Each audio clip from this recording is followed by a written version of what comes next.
Dios le bendiga.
Ya, hermanos, vamos a comenzar. Dios les bendiga a todos. Orar al Señor para dar comienzo a la reunión, a la última ya clase de premembresía. Este es el momento de que también hagan consultas, preguntas, dudas que tengan con respecto al tema de la membresía. Eh, y bueno, después de esto yo me estaré reuniendo ya personalmente con cada familia de los que van a ser miembros, con cada hermano que va a unirse a la membresía para ver todo el tema del proceso. Lo más probable es que estemos recibiendo miembros a finales de junio, ya juntamente también con la proposición al diaconado del hermano Paulo. La primera semana, a más tardar la primera semana de julio. Vamos a orar al Señor. ¿Están ahí, cierto? Ya. Amén, amén, amén.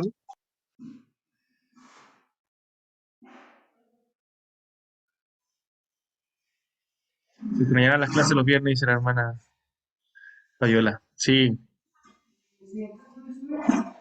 Bueno, más adelante vamos a hacer otra clase sobre otro tema importante. Muy bien, oremos. Amado Dios y Padre, en el nombre del Señor Jesucristo, damos muchas gracias por tu gran amor, tu gran bondad. Gracias, Señor, por el privilegio que nos das de ser tus hijos. Gracias por Cristo nuestro Señor, quien dio su vida en la cruz, se derramó, se entregó, fue inmolado, para que nosotros, Señor, pudiésemos tener esperanza de vida eterna. Gracias, Señor, porque no lo merecíamos, porque no está en nuestras obras, en nuestros méritos, porque tú previste algo bueno en nosotros, Señor, sino por tu pura gracia, por tu bondad, misericordia, Señor, que tuviste hacia pecadores como nosotros. Gracias porque nos amaste desde antes de la fundación del mundo. Y gracias, Padre, por cada uno de mis hermanos, Señor, que está en este hermoso proceso de membresía, de ser parte de tu iglesia, Señor. Gracias por el deseo, Señor, de su corazón y porque la mayoría de ellos, Señor, a pesar de no ser miembros, están sirviendo, Señor, ya como tales. Bendíceles, Señor, y que nunca pierdan el gozo de tu salvación, el gozo de ser creyente, el gozo de servirte, Señor, y de ser parte de la iglesia local. Señor, queremos amar tu iglesia, Padre, porque es tuya y porque es parte, Señor, del cristianismo, de una verdadera conversión. Dice tu palabra, Señor, que si no amamos a nuestro hermano, a quien hemos visto, ¿cómo podemos amarte a ti, a quien no hemos visto? Ayúdanos, Señor, a amar a nuestros hermanos y a servirte a ti a través de ellos. Te alabamos, Padre, y bendecimos tu nombre, en el precioso nombre de Jesucristo, nuestro Salvador. Amén. Amén. Muy bien, entonces comenzamos la última parte, que es breve, hermanos, ya en la parte final, que es a definir nuestra iglesia. La semana pasada pudimos definir un poco los términos de por qué nos llamamos bautistas reformados, ¿cierto? Hablamos un poco de las denominaciones, que son un mal, porque causan división dentro de la iglesia, pero hoy día un mal necesario, porque hay mucha falsa doctrina, mucha idea errada dentro del evangelicalismo, entonces necesitamos diferenciarnos. Esperamos, ¿cierto?, un día volver al tiempo donde nos llamemos solamente cristianos, como en los primeros siglos de la iglesia, y será así en el cielo, ¿cierto? No habrá bautistas, no habrá pentecostales, no habrá presbiterianos, habrá cristianos solamente, hijos de Dios, un pueblo, un solo pueblo, porque finalmente la iglesia, como lo vimos en las clases pasadas, es una sola. Si bien las iglesias locales son diversas, variadas, ¿cierto? La iglesia universal es una sola iglesia. Entonces, dice Hechos capítulo 2, verso 41 en adelante, capítulo 2, verso 41, así que los que recibieron su palabra fueron bautizados, y se añadieron aquel día como 3.000 personas. Ustedes recuerdan el día de Pentecostés, Pedro predicando ese gran sermón, donde se convierten y se añaden a la iglesia 3.000 personas. ¿Y qué hacía estas personas que se añadieron a la iglesia? Verso 42, perseveraban en la doctrina de los apóstoles, en la comunión unos con otros, en el partimiento del pan y en las oraciones. Ese versículo es clave para nosotros, para la iglesia, porque es lo que nos señala en lo que debe perseverar la iglesia. La iglesia primitiva perseveraba en estas cosas y nosotros debemos seguir perseverando en esto. Esto es lo más importante para la iglesia, perseverar en la doctrina de los apóstoles. ¿Cuál es la doctrina de los apóstoles? La que está en la palabra, la que fue revelada a ellos y ahora a nosotros a través de la escritura. Perseveraban en la comunión unos con otros. Eso es importante para nuestro crecimiento también. En el partimiento del pan, eso se dice que era la cena del Señor, ¿cierto? Partían el pan. Cuando partían el pan se hablaba de compartir la cena, de cumplir esta ordenanza del Señor, y también las oraciones. La iglesia perseveraba en las oraciones. Hoy ya vemos iglesias perseverando en muchas cosas, menos en estas cosas que son importantes, ¿cierto?, para nosotros. Incluso a veces nosotros desviamos la mirada de estas cosas que son importantes para la iglesia, vitales para que la iglesia crezca. Luego dice, sobrevino temor a toda persona y muchas maravillas y señales eran hechas por los apóstoles. Todos los que habían creído estaban juntos y tenían en común todas las cosas y vendían sus propiedades, sus bienes y los partían a todos según la necesidad de cada uno. Y perseverando unánimes cada día en el templo y partiendo el pan en las casas, comían juntos con alegría y sencillez de corazón, alabando a Dios y teniendo favor con todo el pueblo. Y el Señor añadía cada día a la iglesia los que habían de ser salvos. El Señor iba añadiendo a su iglesia aquellos que iban siendo salvos. Entonces vemos el comienzo de la iglesia, potente, ¿cierto?, lleno del Señor. Obviamente vemos que aún uno dice, ojalá no hubieran divisiones dentro de las iglesias, y es verdad, ojalá fuera así, pero lamentablemente ni aún en la iglesia primitiva fue así. Vemos que ya pasan 30 años de la iglesia, vemos a los gálatas desviados, vemos falsos maestros dentro de la iglesia de Colosa, vemos en los tiempos de Juan ya 50 años después, metiéndose personas que decían que Cristo no había venido en carne. O sea, la falsa doctrina siempre ha atacado a la iglesia, porque el diablo quiere destruir la iglesia. Entonces no vamos a hacer la excepción, ni estos tiempos van a ser la excepción. Siempre la historia va a haber, en el cielo un día eso se va a acabar, pero en este mundo lamentablemente siempre tendremos eso porque el diablo quiere destruir la iglesia. Entonces vamos a la clase. Vamos a hablar algunas verdades acerca del bautismo que nos habla nuestra confesión de fe. Llegaremos allá al capítulo 20 y algo, casi al final de la confesión que habla acerca del bautismo. Pero es importante para los que quieren hacerse miembros de la iglesia y no han sido bautizados bíblicamente. Una persona que se convierte en nuestra iglesia o se ha convertido en otra iglesia pero no ha sido bautizado, debe bautizarse. En el caso de los que han sido bautizados, Bíblicamente no es necesario que vuelvan a bautizarse, se recibe por testimonio de fe. Pero dice la confesión respecto al bautismo, que es una ordenanza muy importante para nosotros. Dice, el bautismo es una ordenanza del Nuevo Testamento instituida por Jesucristo con el fin de ser para la persona bautizada una señal de su comunión con Él en su muerte y resurrección, de estar injertado en Él, de la remisión de pecados y de su entrega a Dios por medio de Jesucristo para vivir y andar en novedad de vida. O sea, aquellos que se bautizan, y ojo con esto, el bautismo nos salva, porque el bautismo representa lo que el Señor ya ha hecho en nosotros. Él nos ha salvado y no necesitamos el bautismo para la salvación, pero sí el bautismo eh, señala de manera pública lo que ha ocurrido de manera interna en mi corazón. O sea, en el momento de ser salvo, yo he muerto a mi vida antigua y he resucitado a una vida nueva. Nueva criatura soy para andar en Cristo. Y el bautismo eso representa. Cuando soy sumergido, ¿cierto? Representa mi muerte a mi vida antigua y mi resurrección a mi vida nueva. Mi muerte con Cristo, juntamente con Él he muerto y he resucitado juntamente con Él. Eso es lo que representa, ¿cierto? El bautismo. Dice la confesión, los que realmente profesan arrepentimiento para con Dios y fe en nuestro Señor Jesucristo y obediencia a Él, son los únicos sujetos adecuados para cumplir esta ordenanza. O sea, no es que, llegó el domingo a la iglesia y ya lo bautizamos. No, debe haber declarado arrepentimiento y fe para con Dios. O sea, si no ha sido salvo, no puede ser bautizado. Previo al bautismo es la fe, el arrepentimiento, es creer. Si esa persona no ha creído, no se ha convertido verdaderamente, entonces no puede ser bautizado. El bautismo es para creyentes. Creyeron y fueron bautizados, dice en la Escritura en el libro de los Hechos. El elemento exterior que debe usarse en esta ordenanza es el agua, en la cual ha de ser bautizada la persona en el nombre del Padre y del Hijo y del Espíritu Santo.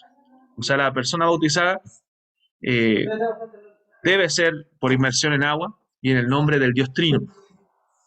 Así, una vez llegó una familia que era de una iglesia unitaria. ¿Cierto? Hay muchas iglesias que se denominan evangélicas, pero no son evangélicas, que son unitarias. Por ejemplo, lo solo Jesús, las iglesias Voz que clama en el desierto, ¿cierto? Muchas iglesias que no creen en la Trinidad de Dios, que creen que Dios es una persona y no tres personas. Entonces, son iglesias herejes, es una herejía. Entonces, se habían bautizado por inmersión en esa iglesia, entonces los hermanos tuvieron que ser bautizados bíblicamente, porque no era un bautismo bíblico, no era una iglesia bíblica y no se habían bautizado en el nombre del Dios Trino.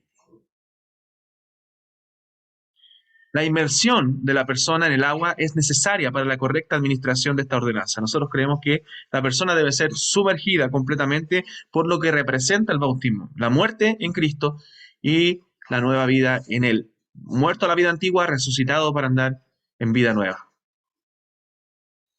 Entonces, eso en cuanto al bautismo. No sé si ustedes tienen dudas, preguntas respecto a lo que significa el bautismo o alguna idea que tenían antes de lo que representa el bautismo. Pueden hacer preguntas respecto a eso. El bautismo, como dije, nos salva, es posterior a la salvación, pero es el primer paso de obediencia del creyente. O sea, creyente que es verdaderamente convertido debe bautizarse y debe querer hacerlo porque es una ordenanza del Señor, una ordenanza que no ha dado solamente al creyente, sino a la iglesia en general. La iglesia debe practicar estas cosas. Cuando el Señor da la gran comisión, dice que ir por todo el mundo, predicar el Evangelio, ¿cierto? Bautizándolo en el nombre del Padre y del Hijo y del Espíritu Santo, enseñándoles que guarden todas las cosas que os he mandado. O sea, es parte de la gran comisión, es parte de la obra que Dios hace en el corazón. ¿Preguntas, dudas respecto al bautismo específicamente?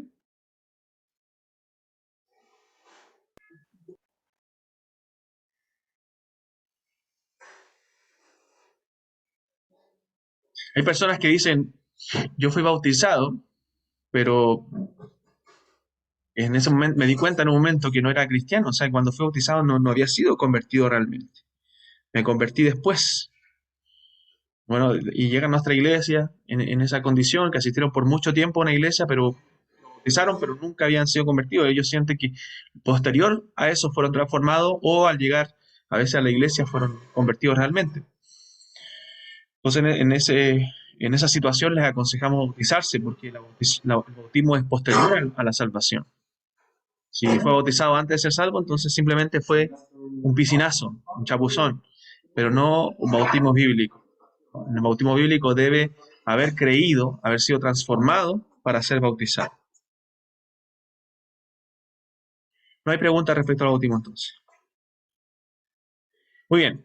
Entonces vamos a finalizar nuestra clase explicando por qué somos bautistas. Eso quedó pendiente la semana pasada, ya para que tengan claro eso. Hablamos de la teología reformada, un poco que abraza la teología reformada, pero ¿por qué somos bautistas? ¿Qué principios adoptan los bautistas? ¿Son bíblicos los principios o simplemente una denominación que adopta tradiciones? ¿Cierto? Porque muchos son de una denominación por tradición. Yo soy bautista por convicción, porque creo que los principios bautistas históricos son los que la Biblia enseña, la palabra de Dios enseña, y lo vamos a mencionar a continuación. Entonces somos bautistas porque nos adherimos a los distintivos que han sostenido los bautistas durante todos sus siglos de existencia. Reformada, no somos, hay diferentes ramas de bautistas, como en otras denominaciones también. Nosotros somos bautistas reformados porque adoptamos la teología reformada, como lo mencionamos. Tenemos una confesión de fe histórica, la Confesión de Londres, abrazamos las doctrinas de la gracia, que hablamos de ella, la depravación total, la elección incondicional, la gracia irresistible, ¿cierto? La perseverancia de los santos. Y también creemos en la teología pactual. Creemos que la Biblia se desarrolla desde Génesis y Apocalipsis a través de pactos bíblicos. Y eso lo vamos a ver este martes en la Confesión de Fe, que nos toca el capítulo 7, que es del pacto. Un tema muy interesante, a mi parecer, muy hermoso. A la vez se lo estoy enseñando a mis hijos en los cultos familiares. Y que abre un mundo cuando uno entiende la Biblia desde Génesis y Apocalipsis desde el punto de vista de los pactos, de cómo Dios se relaciona con el hombre a través de pactos. O sea, Dios, a veces ignoramos la palabra pacto y nunca se menciona, ¿cierto? A veces en otra iglesia se menciona mal de pactar, ¿cierto?, con dinero, pero la Biblia habla mucho acerca de los pactos, aparece muchísimas veces la palabra pacto. De hecho, Cristo dijo, esta es la sangre del nuevo pacto que por muchos es derramada. O sea, la relación que nosotros tenemos con Dios es una relación de un pacto. Entonces, los pactos son como marcadores bíblicos, nos dan ciertas marcas muy importantes. Entonces, es una escuela de interpretación que nos ayuda a entender la Biblia mejor, a entender que la Biblia es una unidad. La Biblia a veces algunos la enseñan de manera separada. No seamos como, o sea, si no seamos como Jonás, que fue desobediente a la palabra de Dios, y sí que es una historia moralista, de no ser como Jonás. Pero seamos como David, que derrotó al gigante. Yo creo que todos han escuchado esas predicaciones, y tú debes derrotar a tus gigantes, así como David venció al gigante, ¿cierto? O debemos ser como Cristo, aunque ahí así podemos sacar la enseñanza que venció al diablo con la palabra de Dios. Entonces tú debes citar los versículos bíblicos cuando seas tentado por Satanás. Y eso sí debemos hacerlo, pero no es la enseñanza principal de ninguno de esos pasajes. La Biblia es una sola historia que nos muestra el plan redentor. Nosotros no somos David ahí cuando mata David a Goliat. David es tipo de Cristo, que venció a la muerte, que venció al gigante, que venció al enemigo, que venció al que tenía el imperio de la muerte, entonces al diablo. Entonces, cuando nosotros vemos el Antiguo Testamento y vemos la Biblia, debemos verla desde el punto de vista cristocéntrico. Cristo dijo, toda la Escritura habla de mí. ¿Y dónde vemos a Cristo en las crónicas, por ejemplo? En Moisés. Cristo dijo, de mí habló Moisés. ¿Dónde habló Moisés de Cristo? Cristo lo dijo. Bueno, a través de símbolos. Cristo era la roca en el desierto. Cristo era el Cordero Pascual. Cristo era el carnero trabado en el zarzal cuando Abraham iba a ofrecer a Isaac. La Biblia habla de Cristo. En todos los libros. La sabiduría personificada en Proverbios. Cristo en la iglesia en Cantares no es una historia romántica simplemente de amor del esposo y esposa. Es la relación que Cristo tiene con su iglesia. Y así, Cristo en toda la Biblia. Entonces, los pactos nos ayudan a eso, a unir en la Biblia y a ver a Cristo en toda ella. Entonces, cuando vamos a Cristo, cuando vamos a la historia de Cristo ostentado en el desierto, no es que seamos como Cristo venciendo con versículos bíblicos al diablo. Es que Cristo vino a hacer lo que Adán no hizo. Lo unimos con Adán. Adán perdió la batalla en el huerto del Edén, fue vencido por el enemigo, pero Cristo vino al desierto y venció al diablo para identificarse con nosotros, para hacer lo que Adán no hizo. Nuestro segundo Adán vino a hacer lo que Adán no hizo, vencer al diablo para morir por nosotros y identificarse con nosotros y vivir una vida perfecta por nosotros. Todo lo que Adán no hizo, Cristo lo hizo en su vida. Entonces eso nos ayuda a los pactos y la teología reformada. Es hermoso ver la Biblia desde ese punto, porque eso es lo que Dios quiere revelar. ¿Recuerdan lo que le dijo Jesús a los fariseos en Juan 5:39? Que se usa mal también ese texto, por el imperativo, como lo traduce la Reina Valera, que dice escudriñar las Escrituras. ¿Cierto? Parecía que nos estuviera mandando a escudriñar las Escrituras Jesús a los religiosos, pero no le está diciendo vayan y escudriñen las Escrituras. La traducción, ¿cierto?, original quiere decir escudriñáis las Escrituras. O sea, ustedes lo hacen. Jesús está afirmando que ellos escudriñan las Escrituras. Pero a vosotros os parece que en ellas tenéis la vida eterna. O sea, ustedes dicen que en esa escritura que ustedes escudriñan, ustedes tienen la vida eterna. Pero Jesús luego le dice, y ellas dan testimonio de mí, y ustedes no quieren venir a mí para que tengan vida. ¿Se da cuenta? Le está diciendo Jesús, ustedes estudian la Biblia, y a ustedes les parece que en ella está la vida eterna, pero ellas hablan de mí, y ustedes no quieren venir a mí. ¿Y a qué escritura se le estaba refiriendo Jesús? Si solamente estaba escrito el Antiguo Testamento en ese momento. Al Antiguo Testamento. Esa escritura que ustedes escudriñan hablan de mí, dijo Jesús. Cuando va con los hombres camino a Maús, ¿cierto? Los forasteros camino a Maús, dice que Cristo, comenzando desde Moisés y pasando por todos los profetas, Moisés y los profetas, Antiguo Testamento, les declaraba lo que de él decían. La escritura habla de Cristo. Bueno, Cristo es el centro de la Biblia. Es el personaje principal. Entonces, cuando uno ve la Biblia con los lentes cristocéntricos, lee toda la escritura pensando en Cristo, uno encuentra cosas maravillosas y cómo Dios se revela a través de su palabra. Entonces, siempre vean la Biblia con los lentes cristocéntricos. Entonces, ¿por qué somos bautistas? ¿Cuáles son los distintivos bautistas? Mira, es un acróstico. Note que cada punto aquí, el 1, el 2 hasta el 7, empieza con la primera letra, o sea, con la letra de bautista. La B, luego la A, la U, y así vamos a ir con cada letra, descifrando este acróstico. Entonces, la B de bautista es base y autoridad bíblica. Los bautistas históricamente han creído que la Biblia es la única autoridad final para nosotros. O sea, no hay otra autoridad máxima que la Biblia. En cualquier controversia religiosa, ¿cierto?, doctrinal, la Iglesia debe acudir a la palabra de Dios. Siempre hemos dicho que esta es nuestra autoridad final. Y usted dirá, pero todos dicen eso. Exactamente, todos lo dicen eso. Pero la práctica debe ser así. ¿Cierto? Toda la escritura es, dice Timoteo, inspirada por Dios y útil para redarguir, para corregir, para instruir en justicia, a fin de que el hombre de Dios sea perfecto, enteramente preparado para toda buena obra. Segundo principio bautista, la A, segunda letra A, autonomía de la iglesia. Esto es que no se ve en todas las iglesias. Normalmente las iglesias tienen un gobierno jerárquico o una unión de iglesias. Por ejemplo, usted ve, no sé, iglesia metodista pentecostal, iglesia evangélica pentecostal son una iglesia católica romana incluso son una iglesia, de donde todas se gobiernan con un superintendente, con un obispo, arzobispo, no sé cómo le llamen ellos, o sea, un gobierno episcopal, jerárquico. En cambio, la iglesia bautista cree en la autonomía de la iglesia. Eso es lo que nosotros vemos en la escritura, que cada iglesia local es autónoma en su gobierno. Si bien hay interdependencia, hay comunión con las iglesias. Jerusalén tenía comunión con Antioquía, Antioquía con las iglesias de Asia Menor, y así, ¿cierto? Y ellos enviaban misioneros a esos lugares. A pesar de que había conexión, interdependencia, había autonomía en su gobierno. Cada iglesia se gobernaba con sus respectivos pastores y diáconos. O sea, no es que el pastor de Jerusalén iba a la iglesia de Antioquía y decía qué hacer. O la iglesia de Antioquía iba a la iglesia de Corinto, o la iglesia de Corinto a Éfeso. No. Cada iglesia era autónoma en su gobierno, con sus pastores y sus diáconos. Entonces creemos en la autonomía de la iglesia. Creemos que la iglesia local es un cuerpo independiente y responsable delante del Señor. De hecho, en Mateo, cuando habla de la iglesia, si tu hermano peca contra ti, ve estando tú y él solos, preséntalo a la iglesia. O sea, no dice llama a otras iglesias, siempre habla de una autonomía en su gobierno de cada iglesia. Excepto, ¿cierto?, cuando la iglesia necesite consejería y no encuentre la solución dentro de la misma iglesia, obviamente debe llamar a iglesias hermanas para pedir ayuda sobre ciertos asuntos importantes. La U. La iglesia cree en únicamente 2 ordenanzas para la iglesia.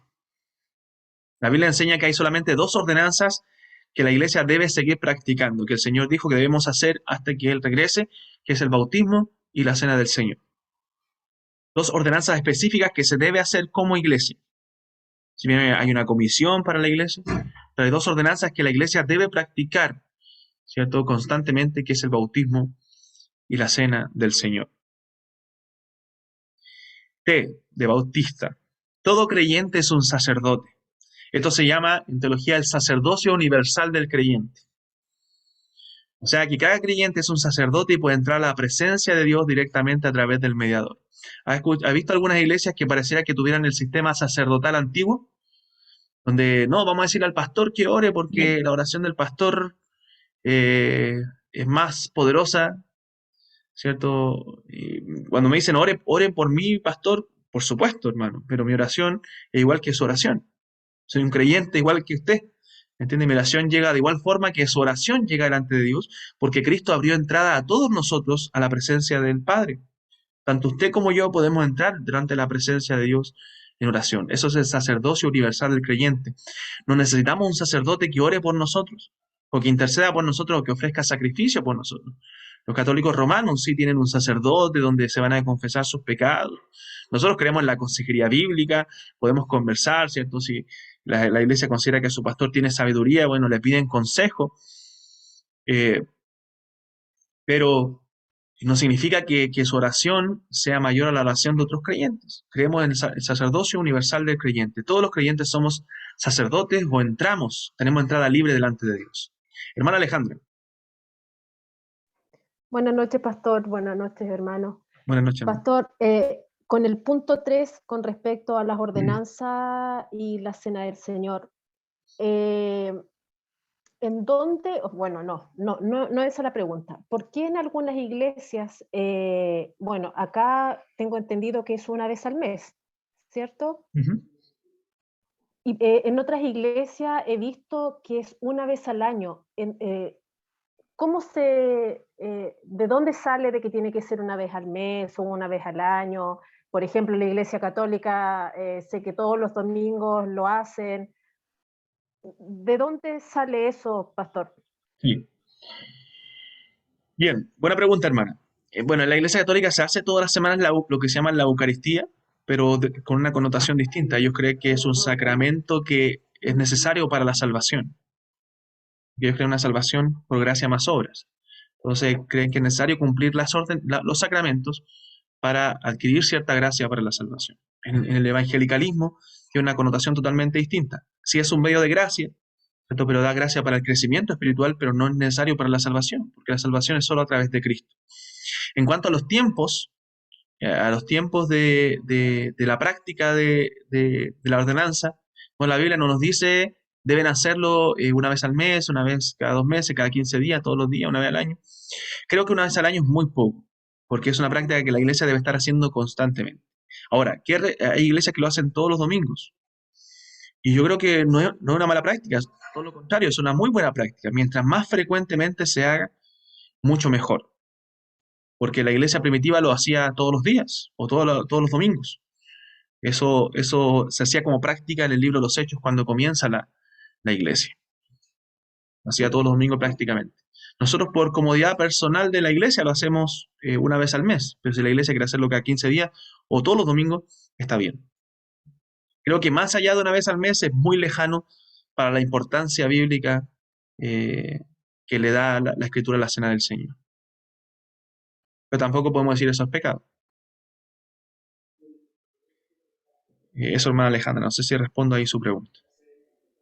Sí, pastor, gracias. Sobre todo de bueno, el hacerlo una vez al mes encuentro que está bien porque, a ver, ¿cómo lo puedo explicar? Es algo tan delicado y tan importante que hay que tomarle seriedad y compromiso.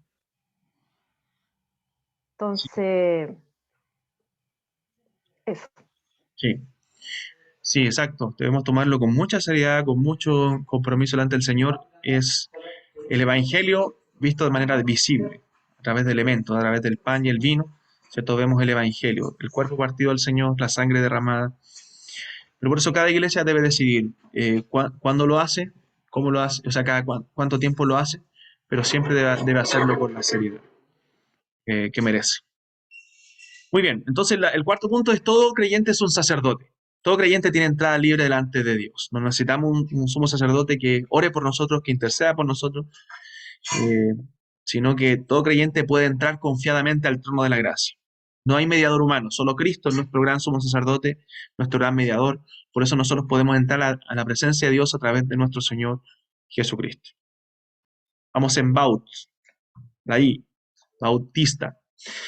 Iglesia cuyos miembros son salvos y bautizados. O sea, los miembros que pertenecen a la iglesia son salvos y bautizados. O sea, no puede estar dentro de nuestra membresía un miembro que no es creyente todavía, ¿cierto? O que no ha sido bautizado. ¿Por qué digo esto? Usted dice, quizás eso pasa en todos lados. No pasa en todos lados. Hay iglesias que bautizan infantes, ¿cierto? Y que lo hacen, al momento de bautizarlo, lo hacen miembros de la iglesia. Entonces, para nosotros esos infantes no son creyentes aún, no han sido transformados, no han creído el evangelio aún. Por lo tanto, no son miembros regenerados. En cambio, nuestra membresía, la membresía de la Iglesia Bautista debe ser una membresía regenerada, creyentes. No es un club social, no es que una persona dice, yo me añado porque me gustó la iglesia y listo. No, debemos ver que esa persona realmente ha sido salvo y ha sido bautizado, ya sea en nuestra iglesia o en otra iglesia. Sexto, separación iglesia-estado. Creemos en la separación de la iglesia y el Estado. Son dos instituciones separadas y nunca deben controlarse unas a otras. En algunos tiempos, ustedes saben de la historia, la iglesia estaba unida al Estado, y eso ha sido catastrófico para la iglesia, catastrófico históricamente. De hecho, en un momento de persecución, la iglesia en los primeros siglos sufrió mucha persecución, muchos murieron por la fe, pero cuando vino la paz y la iglesia se unió al Estado, si bien la iglesia dejó de ser perseguida, pero vino la catástrofe espiritual dentro de la iglesia. Comenzó a morir en la Edad Media la iglesia espiritualmente, producto de eso. Entonces la iglesia, nosotros no nos regimos, que hoy el gobierno dijo que hoy día el domingo no nos podemos reunir. No, el gobierno no controla el Estado. Yo no decido las cosas porque el gobierno me lo dice. Yo decido las cosas por lo que la Escritura dice. Y si en algún momento el gobierno se pone en contra de todo lo que nosotros creemos, bueno, nosotros obedecemos a Dios antes que a los hombres. Si bien tenemos que obedecer a las autoridades hasta que ellos no transgredan los principios bíblicos. La autoridad máxima es el Señor. Y la obediencia a una autoridad, ¿cierto? Llega al punto de que ellos transgreden los principios bíblicos. Si una autoridad me dice a mí que yo debo parar en el semáforo cuando está en rojo, yo debo obedecerlo, porque la Biblia me manda a obedecer a la autoridad. Y eso es lo que debo hacer. Pero si una autoridad me dice a mí, no debes congregarte el domingo, entonces yo voy a obedecer a Dios, porque la Biblia me manda a mí a congregarme el domingo, en el día del Señor. Entonces hay una separación de la iglesia y el Estado. Y eso los bautistas siempre lo han creído y siempre lo hemos defendido en la historia. Incluso han muerto por eso. La T, todo individuo tiene libertad de conciencia. Uno de los principios también bautistas históricos es la libertad de conciencia. ¿Qué quiere decir la libertad de conciencia? La libertad de conciencia es que cada individuo tiene libertad de creer como su conciencia lo dicte. Una persona no puede ser forzada a creer nada en contra de su conciencia. Y aquí estamos hablando de cosas que no son fundamentales en la Biblia. No estamos hablando de que usted puede creer la Trinidad o no, o usted puede creer que Cristo es Dios o no. No, eso es una sola verdad escritural. Pero las cosas que la Biblia guarda silencio, ¿cierto? Tenemos libertad para pensar distinto. Por ejemplo, vamos a poner una convicción mía. Yo creo en la educación de mis hijos en casa. Eso es una convicción para mí hoy intransable. Para mí y mi esposa. Yo creo en el homeschool. Pero eso no significa que yo tenga que imponer a que todos hagan homeschool porque yo lo hago. ¿Me entiendes? Es una convicción personal. ¿Por qué? Porque cada creyente tiene libertad de conciencia y tiene que decidir de acuerdo a lo que cree que es correcto para su vida y para su familia. ¿Me entiendes? A lo mejor yo puedo decidir, no sé, yo no quiero tener televisión en casa porque a mí me hace daño. Peco cuando siento que estoy pecando cuando veo televisión. Y eso es correcto, que alguien piense así. Porque no está violando su conciencia, porque su conciencia le está diciendo que eso es malo. Pero cuando esa persona dice, no, nadie tiene que tener televisión en casa, eso se llama legalismo. porque tenemos libertad de conciencia. A lo mejor a mí me hace daño, pero no significa que a mi hermano le haga daño. A lo mejor mi hermano sabe controlarse, sabe cosas que ver, cuándo ver, cómo no, cómo ver o no. ¿Entiendes? Eso se llama libertad de conciencia. Y los bautistas históricamente hemos creído en la libertad de conciencia. Y eso debe respetarse a la luz de la Biblia. La Biblia lo señala en pasajes como Romanos, Corintios. Que si mi hermano, por ejemplo, el contexto de Corintios es que la carne en aquellos tiempos era sacrificada a los ídolos. La carne que se vendía en las carnicerías, en las ferias, ¿cierto? Había sido sacrificada a dioses paganos, siempre. Entonces, cuando los corintios iban a la feria a comprar carne, compraban carne sacrificada a los ídolos. Entonces, algunos decían, dentro de los judíos, las colonias judías que habían ahí, yo no puedo comer carne sacrificada a los ídolos, yo no puedo estar comiendo ahí carne y saber que fue sacrificada a Moloch, a Baal, no sé, en la antigüedad, a Diana de los Efesios. Bueno, pero Pablo, ¿qué decía? Para mí los ídolos nada son. Yo como carne, a mí no me afecta eso. ¿Me entiendes? Pero si a mi hermano le afecta, si mi hermano, el verme comer carne a mí sacrificada al ídolo le afecta, yo no voy a comer carne por amor a mi hermano. Voy a respetar su conciencia, porque su conciencia le dice eso no es correcto. Pero en mi casa yo voy a comer carne, ¿me entiendes? Pero delante de mi hermano no lo voy a hacer por amor a mi hermano. Entonces, eso es la libertad de conciencia, que lo rige el amor. El amor debe regir la libertad de conciencia. Pero cada creyente, ¿cierto? Cada individuo tiene libertad de conciencia. ¿Se entiende eso, hermanos? Si tienen dudas, pueden preguntar sin problema. Y lo último es que los bautistas solamente aceptamos 2 oficios. Solo 2 oficios. ¿Cuáles son ellos? Lo que la Biblia nos señala en el libro de Timoteo, pastores y diáconos. O sea, no hay base bíblica, a mi parecer, al parecer de la Iglesia Bautista, de una jerarquía de oficios, de pastores, de profetas, apóstoles, evangelistas, pastores y diáconos, o pastores maestros. No, solamente se piden requisitos en Timoteo para pastores y diáconos. Todos los otros dones, bueno, hay don de evangelismo también, pero el don de profeta o el oficio de profeta y de apóstol era temporal para poner la doctrina, la revelación, para poner el piso de la iglesia, la doctrina de los apóstoles, y ahora la iglesia se edifica sobre pastores y diáconos. Pastores, maestros y diáconos. Entonces, esos son los distintivos que a mí me hacen ser bautista, en convicción, que son no de una denominación, sino, para mi parecer, son bíblicos. Son lo que la Escritura enseña respecto a cómo la iglesia debe funcionar. No sé si tienen preguntas ahí, hermanos.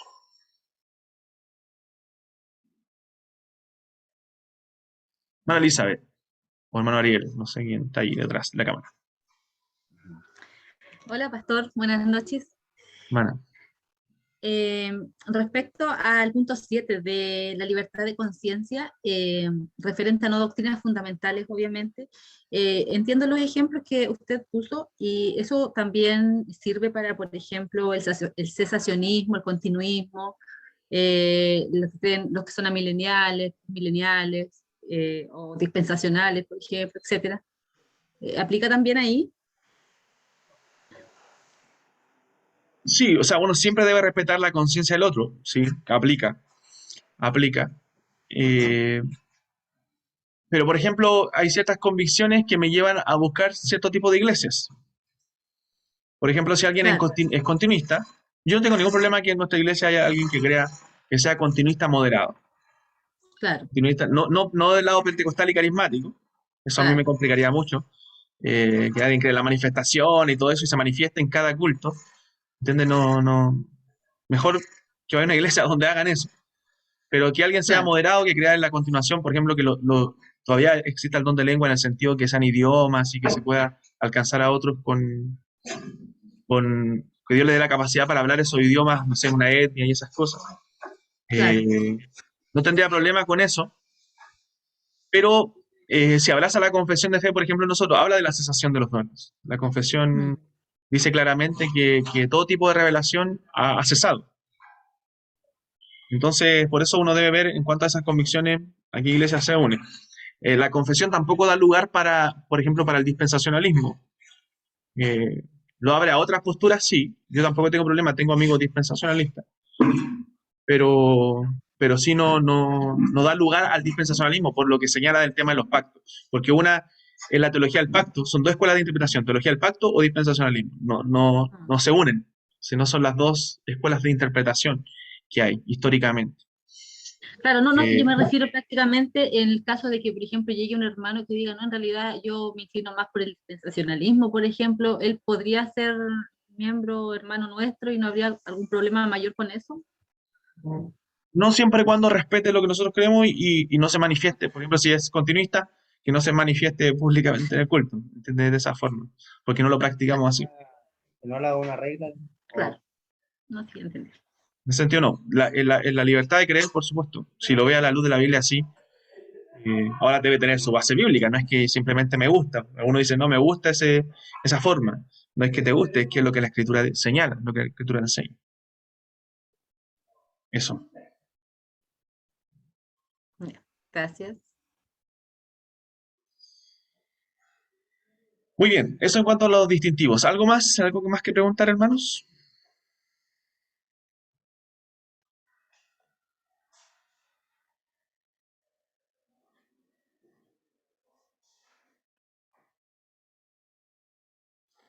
Muy bien. Nuestro propósito. Vamos a hablar del propósito como iglesia. O el propósito de la iglesia. El propósito de la iglesia es glorificar a Dios, edificando a los creyentes y proclamando el Evangelio a los perdidos. El triple propósito de toda iglesia debe ser glorificar a Dios, honrar a Dios, edificar la iglesia de Cristo y predicar el Evangelio. No hay otro propósito para la iglesia más importante que esos tres. Y bueno, los dos últimos dependen del primero. Damos gloria a Dios cuando se edifica a los creyentes y cuando se proclama el reino del Señor. Es adoración, edificación y proclamación. Son los tres propósitos. Adoración, edificación y proclamación. Una iglesia que no predica el Evangelio, que no está alcanzando a la gente que no tiene a Cristo, entonces no está cumpliendo el propósito. Creyente constantemente debe estar predicando en su entorno, en su núcleo, el Evangelio. Es un deber de cada creyente como iglesia, ¿cierto? Porque representamos a la iglesia cuando anunciamos el Evangelio. Nuestros valores. ¿Cuáles son los valores importantes, creo yo, de la iglesia, de una iglesia y deben serlo de nuestra iglesia? Cuando hablamos de valores nos referimos a aquellos aspectos del ministerio que son valiosos para nosotros y son parte de nuestra identidad. La predicación expositiva de la palabra de Dios. Creemos que la predicación debe ser expositiva. ¿Qué significa eso? Que el texto debe ser expuesto con fidelidad, el texto bíblico debe ser predicado con fidelidad, que no deben ir palabras o ideas nuestras dentro de la predicación, propias, ¿cierto? Sino que salgan, que nazcan del texto bíblico, que sean transmitidas, ¿cierto? Del texto. Podemos interpretar la escritura, obviamente, lo hacemos los predicadores, pero como iglesia deseamos ser fieles al texto, a la comunicación del mensaje de la palabra de Dios. Creemos que la palabra de Dios es poderosa, el mensaje de Dios es poderoso y no nosotros los hombres, somos simplemente micrófonos, ¿cierto? Instrumentos usados por el Señor para la proclamación de su palabra. Entonces, uno de nuestros valores es la predicación expositiva de la palabra de Dios y creemos que debe ser la predicación bíblica. Dice el libro de Nehemías, miren, acompáñenme a Nehemías 8:8.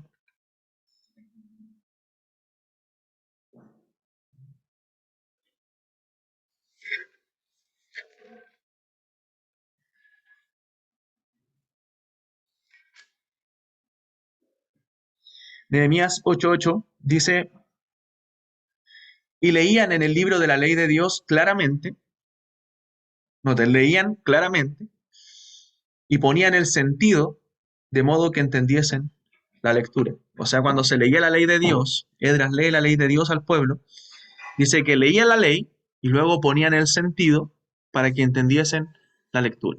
No solamente debemos leer la palabra de Dios, sino darle el sentido. Y eso es predicación expositiva.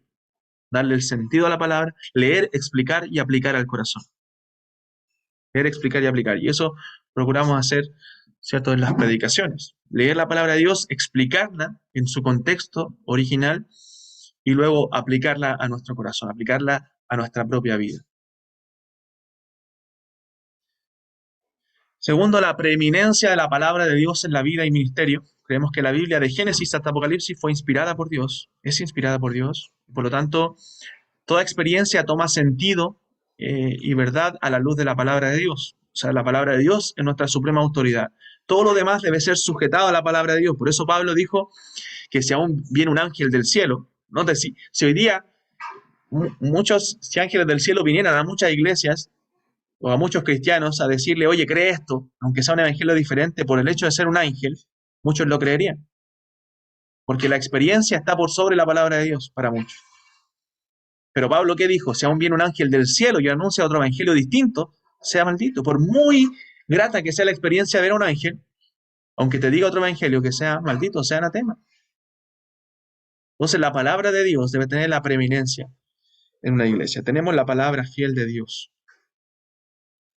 Entonces nuestro púlpito, nuestra iglesia, nuestra vida debe dar la preeminencia a la palabra de Dios. No importa tanto lo que nosotros creamos, lo que nos acomode, lo que nos guste.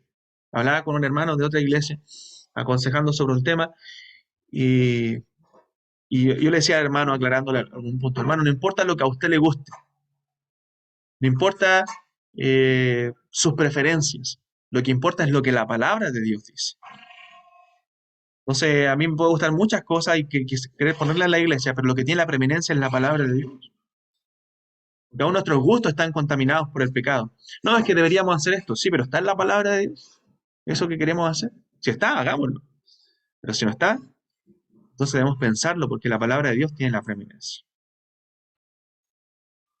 El énfasis en el amor y comunión unos con otros. La iglesia debe haber un énfasis fuerte en el amor y en la comunión unos con otros.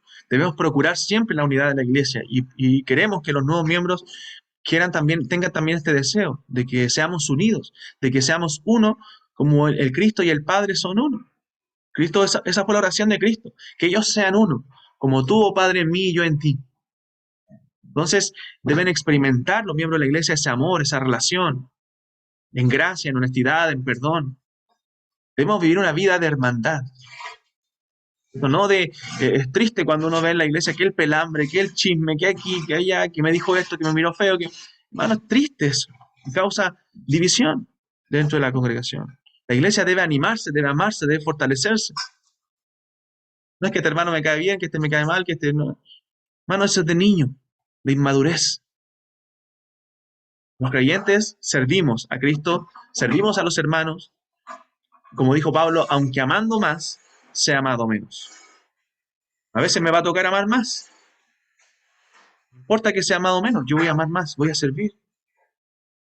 Entonces no voy a mirar si me miró, si no me miró, si me saludó, si no me saludó. ¿Entiendes? Esas son cosas de inmadurez espiritual. Necesitamos ser maduros en la fe. Y vivir y darle énfasis al amor y a la comunión unos con otros. El apego a la doctrina de la gracia y la soberanía de Dios. Este es un valor importante para nosotros. Entender que Dios es soberano en todas las cosas, que Dios es soberano en la salvación, y eso nos ayuda a seguir adelante. Creemos en las doctrinas de la gracia, que es maravilloso entender la soberanía de Dios en la salvación. La doctrina de la gracia nos explican cómo Dios es soberano en la salvación, cómo Dios gobierna la salvación, de que no depende de nosotros, sino únicamente de Él, de que Él nos escogió, porque nosotros estábamos depravados espiritualmente, muertos en delitos y pecados. Nos escogió, nos llamó, nos salvó, nos justificó, todo lo hizo Él, por pura gracia. La enseñanza acerca del valor de la familia. La familia también ocupa un lugar central en el plan de Dios. La familia es esencial en la iglesia. Las iglesias fuertes se componen de familias fuertes. Es una institución divina. Por lo tanto, la iglesia debe tener un valor especial, ¿cierto?, hacia la familia. La familia es importante. Es importante los cultos familiares. Es importante la instrucción familiar. Es importante que la familia esté unida, que los matrimonios estén fuertes, que los hijos sean enseñados la palabra de Dios. Eso es vital. Por favor, no llegue a la iglesia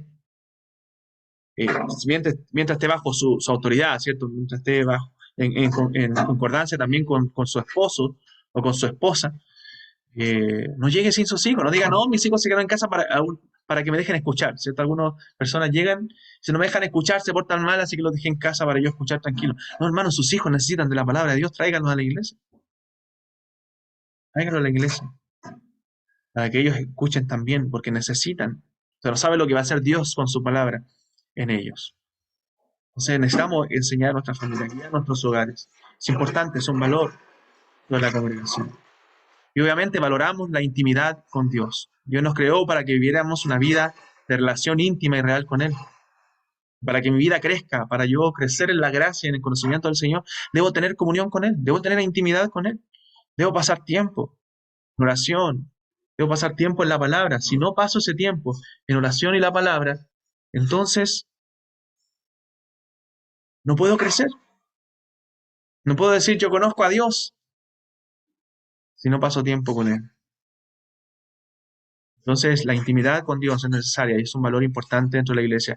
La adoración, la oración, la reflexión, la sumisión a Dios, la obediencia a Dios, el meditar en la palabra de Dios. A veces leemos, ¿cierto? Y nos vamos y nos desconectamos y chao. Pero el meditar en la Escritura. Todo el día es ella mi meditación, dijo el salmista. Es un valor importante. ¿Qué se espera de un miembro de la iglesia? Lo dijimos la semana pasada, esto, que sea fiel al Señor por sobre todas las cosas. No son cosas que se pueden supervisar, son cosas que simplemente esperamos que por fidelidad al Señor el miembro las cumpla. Que sea fiel al Señor, que ame la palabra de Dios, que sea un creyente de oración, que asista a los cultos de la iglesia, que sirva y utilice los dones para el servicio de otros, que tenga un compromiso para alcanzar a otros con el Evangelio, que sea amable con sus hermanos, que ame a sus hermanos en Cristo, que anime y fortalezca a su hermano y que proteja la unidad de la iglesia. Que siempre proteja la unidad de la iglesia. Que no reciba cosas que puedan destruir la iglesia, que no permita cosas que puedan destruir la congregación. Que si me vienen a hablar de mi hermano, yo no voy a recibir. Que le diría, hermano, usted tiene que hablarlo con él. ¿Por qué viene a hablarlo conmigo? La Biblia dice, estando tú y él solos. Porque yo al recibirlo, inmediatamente me hago partícipe de ese chisme. A menos que sea por consejería. Entonces, procuro la unidad en la iglesia y no contaminar nuestro corazón. Dijo Pablo a Timoteo, con esto concluyo, para que si tardo, sepas cómo debes conducirte en la casa de Dios, que es la iglesia del Dios viviente, columna y baluarte de la verdad. Somos columna y baluarte de la verdad y debemos saber cómo conducirnos en la iglesia. Por eso que es importante que le demos el valor necesario a lo que es la iglesia de Cristo. Nuestra familia de la fe, hermanos, ustedes son con los que vamos a pasar, nosotros vamos a pasar la eternidad en el cielo. La eternidad juntos, alabando y adorando al Señor. ¿Cómo no voy a amarles? ¿Cómo no nos vamos a servir unos a otros? Si vamos a pasar una eternidad juntos. Entonces somos la familia de la fe, somos el pueblo de Dios. Siempre consideremos a la iglesia, ¿cierto?, como nuestra familia. Porque eso es lo que es. El cuerpo de Cristo y la familia de Dios. Muy bien, hermanos. Concluimos. ¿Preguntas? ¿Dudas? Fueron agradables 10 viernes de compartir, de comunión. Hermano Ismael, lo veo por ahí. Dios lo bendiga.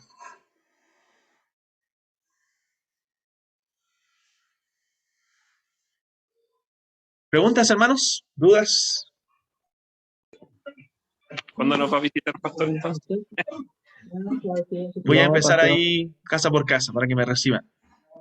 Sí, la vamos a recibir ahí, cuando necesito.